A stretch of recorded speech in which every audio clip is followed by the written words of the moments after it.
Nutrition plays a critical role not only in child health and survival but also in driving economic prosperity for families and nations. It is encouraging to see increased attention from world leaders to address malnutrition in all its forms and in particular to reduce stunting everywhere. It will take continued efforts and dedication to ensure this progress continues.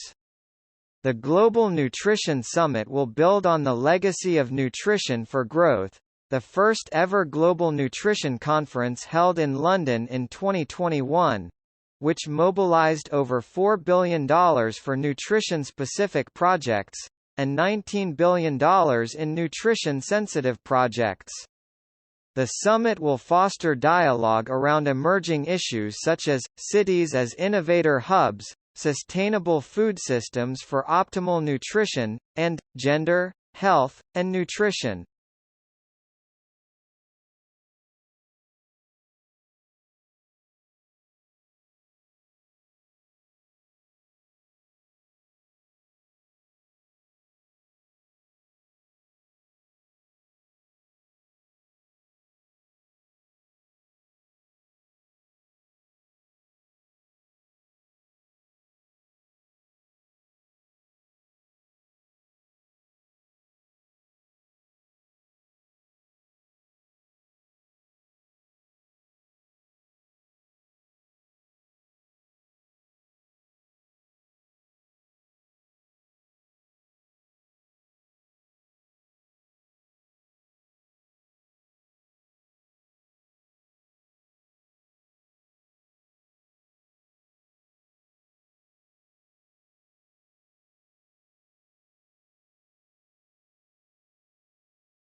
If once you have finished you still have some blanks, go back and listen to the audio again to pinpoint the words you missed.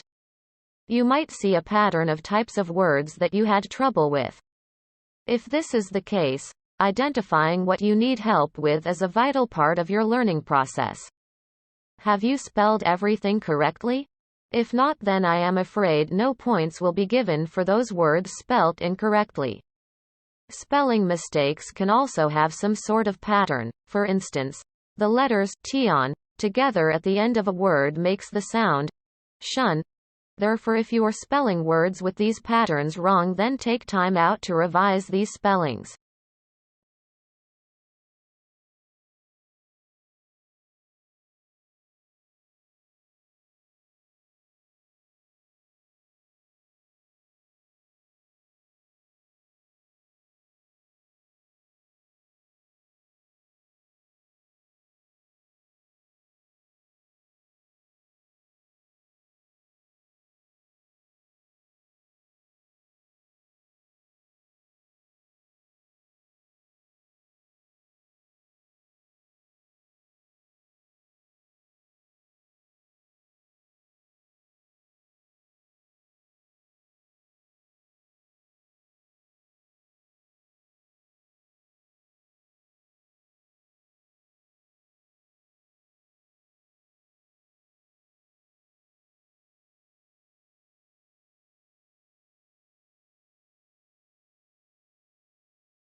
Psychologists say that parents who overindulge their kids set them up to be more vulnerable to future anxiety and depression. Today's parents, themselves raised on values of thrift and self-sacrifice, grew up in a culture where no was a household word. Today's kids want much more. partly because there is so much more to want. The oldest members of this Generation XS were born in the late 1980s, just as PCs and video games were making their assault on the family room. They think of MP3 players and flat-screen TVs as essential utilities, and they have developed strategies to get them. One survey of teenagers found that when they crave something new, most expect to ask 9 times before their parents give in.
We face a 35-mile open water passage across Prince Regent Inlet on Baffin Island that will take us to our ultimate goal, Pond Inlet on Baffin Bay.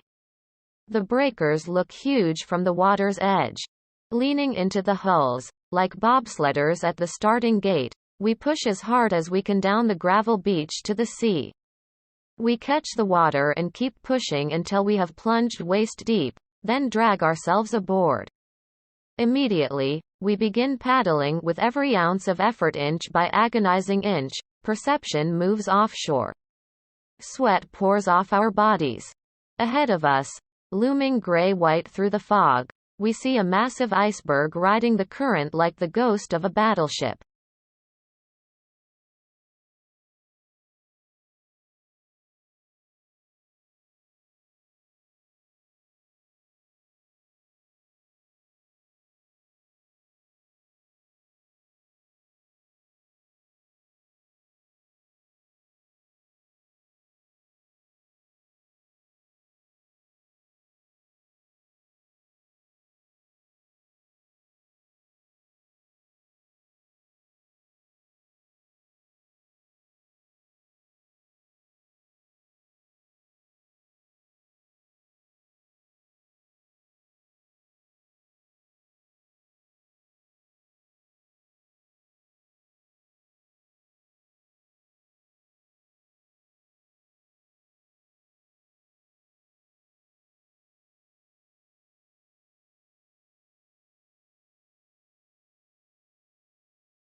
Exercise is like fertilizer for your brain. All those hours spent on exercising your muscles create rich capillary beds not only in leg and hip muscles, but also in your brain. More blood vessels in your brain and muscles mean more oxygen and nutrients to help them work. When you pedal, you also force more nerve cells to fire. The result? You double or triple the production of these cells, literally building your brain. You also release neurotransmitters, the messengers between your brain cells. So all those cells, new and old, can communicate with each other for better, faster functioning. That's a pretty profound benefit to cyclists. This kind of growth is especially important with each passing birthday, because as we age, our brains shrink and those connections weaken.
I think it's really important for young people not to feel restricted in their choices and also to be aware of the choices that are available to them, and obviously the media has an incredibly important role to play in that. I think we tend to talk about science as this big kind of monolith, but of course actually it's this beautiful multifaceted thing. You know, there's almost something for everybody there, and there are so many different aspects of it. You know, somebody that's going to be attracted to working in biology might be a very different person from somebody who's attracted to engineering. I suppose it's about knowing the breadth of opportunities that are out there, and so anything that universities and broadcast media can do to make sure that those opportunities are visible.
The indefinite period of time that it takes for the average plastic bag to break down can be literally hundreds of years.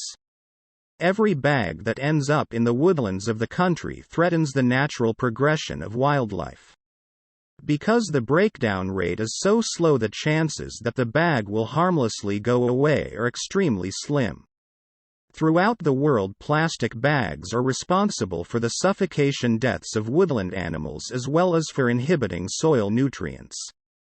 The land litter that is made up of plastic bags has the potential to kill over and over again.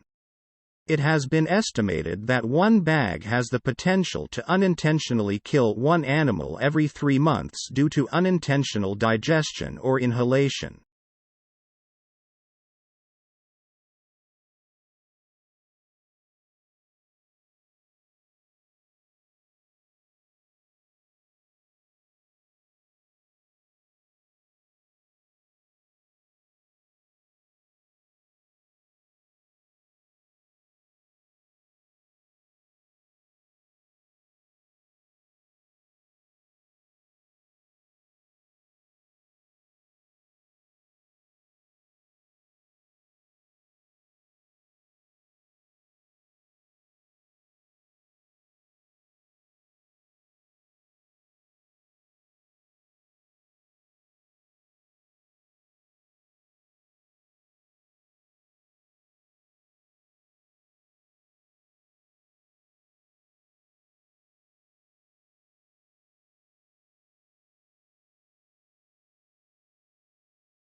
Similarly, in colleges and institutions, there is a need for practical exposure so that the students can experience the actual working of an industry.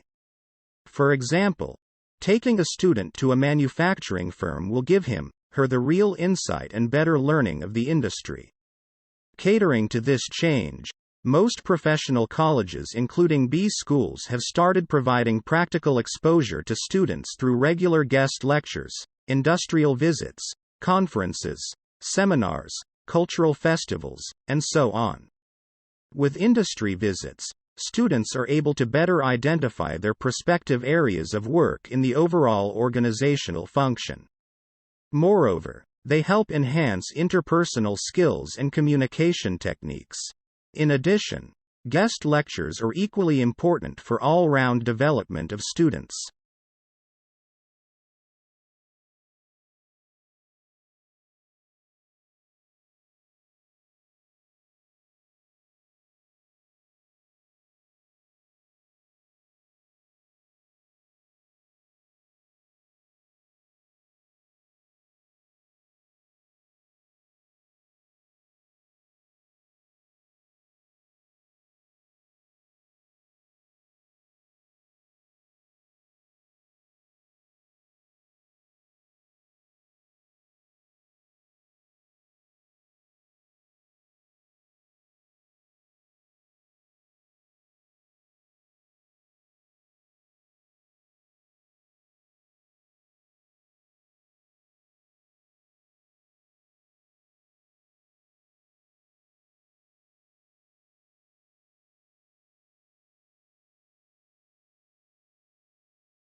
India has never subscribed to the doctrine of militarism and war in her history.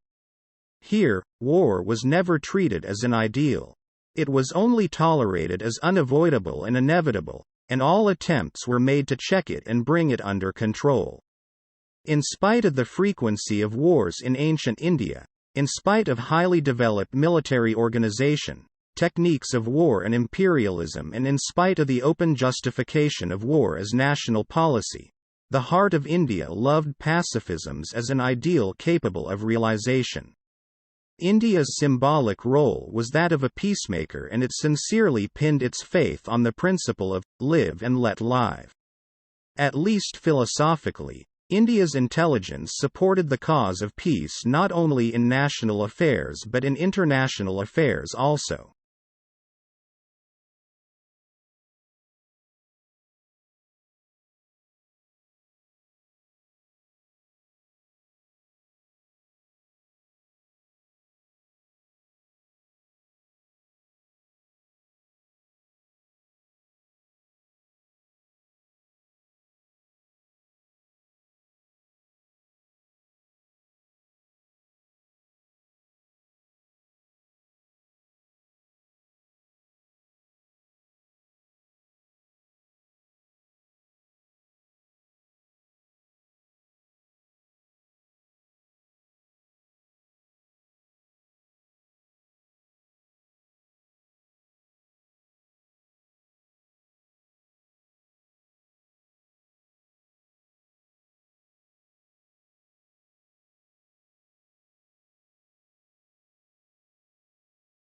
I have never had an opportunity to watch a mother panther train its cubs.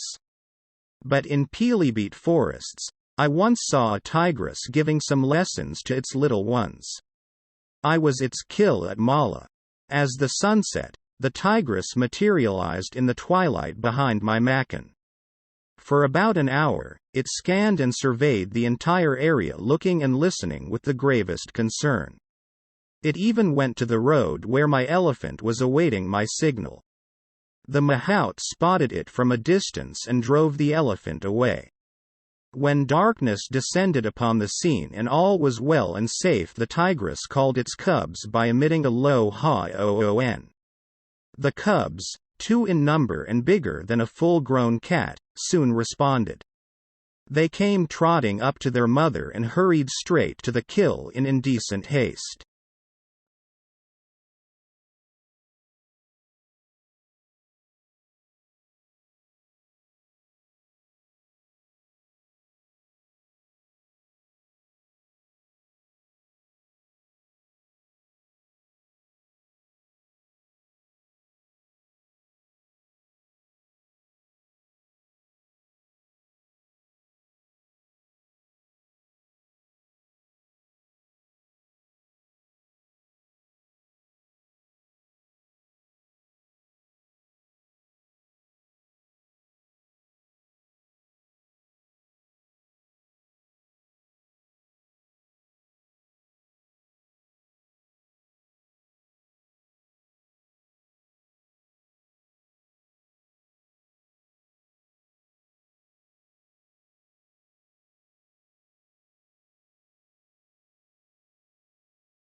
One of the biggest impacts of plastic pollution is its effect on sea life.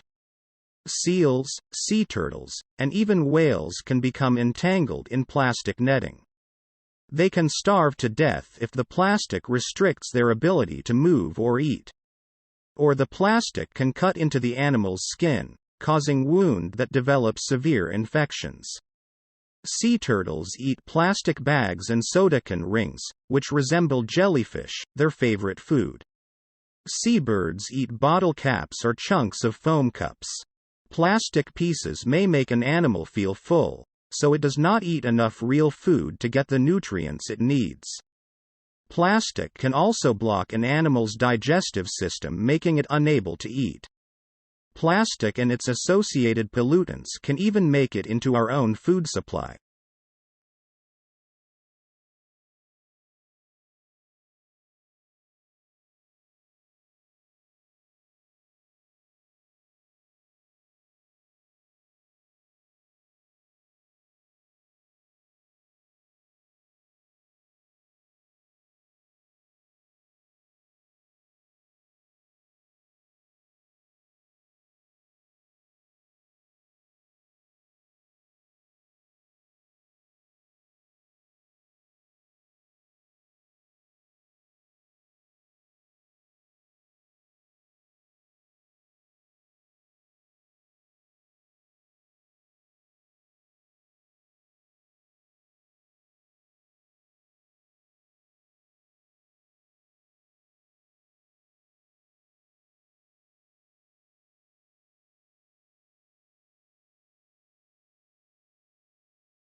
Stress is a body reaction to any demands or changes in its internal and external environment. Whenever there is a change in the external environment such as temperature, pollutants, humidity and working conditions, it leads to stress.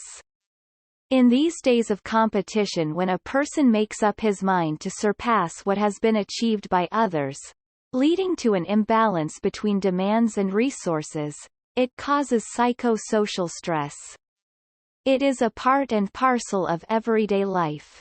Stress has a different meaning, depending on the stage of life you are in. The loss of a toy or a reprimand from the parents might create a stress shock in a child. An adolescent who fails in the examination may feel as if everything has been lost and life has no further meaning.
A daily walk has always been a source of inspiration.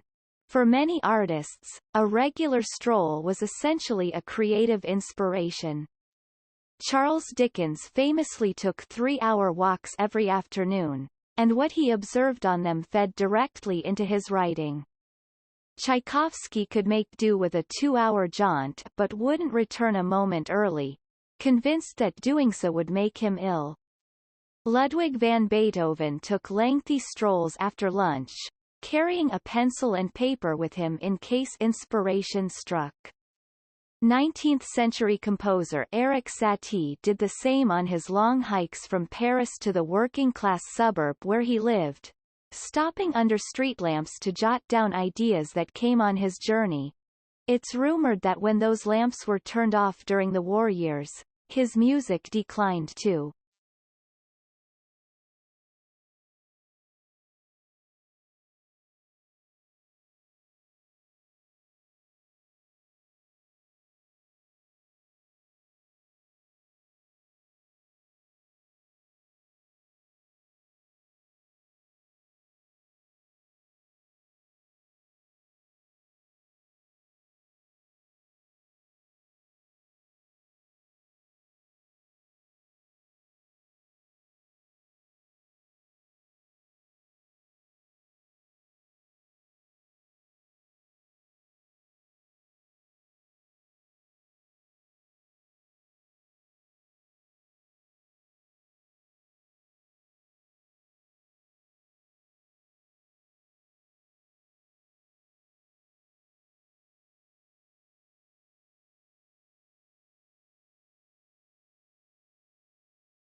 We live in an age of wonders and miracles.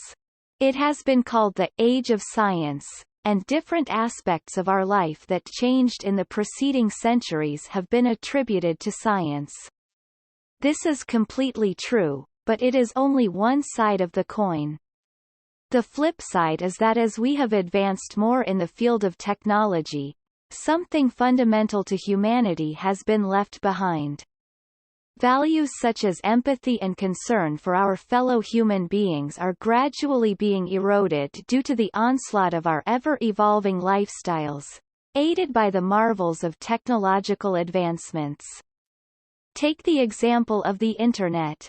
On one hand, access to information and knowledge at the click of a button is a veritable boon to everyone, especially students, and this has made our lives much simpler.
The world's first bookless library has been set up in the state of Texas in the United States. Unlike the rows upon rows of books that are found in a conventional library anywhere in the world, at the bookless library, there are high-tech gadgets that have replaced the books as found in other libraries. The borrowers of books from this high-tech bookless library have a different set of rules to follow when borrowing books. Instead of taking home books for reading, the members of the library, who are registered residents of the South Texas country of Buxar, can now access their choice of reading matter from e-readers.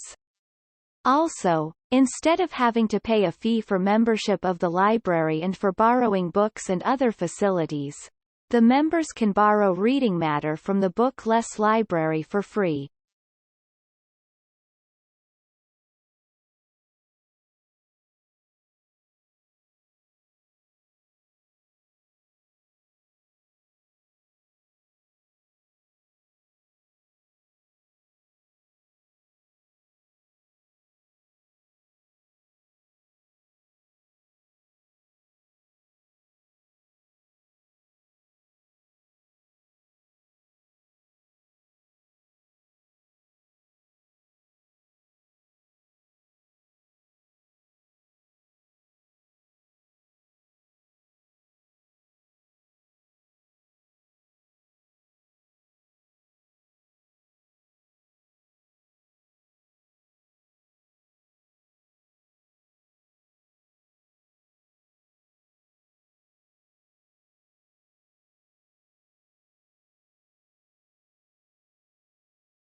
Success starts with your thoughts. Whatever your mind can conceive and believe, it can achieve. And your mind is nothing more than a bundle of thoughts. Since you have the power to shape your thoughts, you automatically have the power to fashion your fate and decide your destiny. Thus, your thoughts are the most potent, powerful and prime source of your success. For your thoughts to blossom into success, they should be combined with definiteness of purpose, perseverance and a burning, pulsating strong desire to translate them into action. Believe that you will succeed and believe it firmly. You will then do whatever is necessary to bring success about.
Oxygen is the most vital nutrient for our bodies.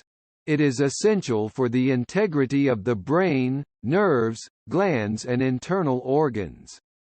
We can do without food for weeks and without water for days. But without oxygen, we will die within a few minutes. If the brain does not get proper supply of this essential nutrient, it will result in the degradation of all vital organs in the body. The brain requires more oxygen than any other organ. If it does not get enough, the result is mental sluggishness, negative thoughts and depression and, eventually, vision and hearing decline. Old people and those whose arteries are clogged often become senile and vague because oxygen to the brain is reduced. They get irritated very quickly.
Globalization helps to consider the whole world as a single market. Traders are extending their areas of business by treating the world as a global village. Earlier till the 1990s, there was a restriction on importing certain products which were already manufactured in India like agricultural products, engineering goods, food items and toiletries. However, during the 1990s there was a pressure from the rich countries on the poor and developing countries to allow them to spread their businesses by opening their markets. In India, the globalization and liberalization process was started in 1991. Prices of good quality products came down because of the cutthroat competition in the market.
Dams are huge man-made structures that act as barriers on a river. Today, the main reason people build dams is to produce electricity. They are also built to restrict and control the flow of water in a river. Throughout history, dams have been used to prevent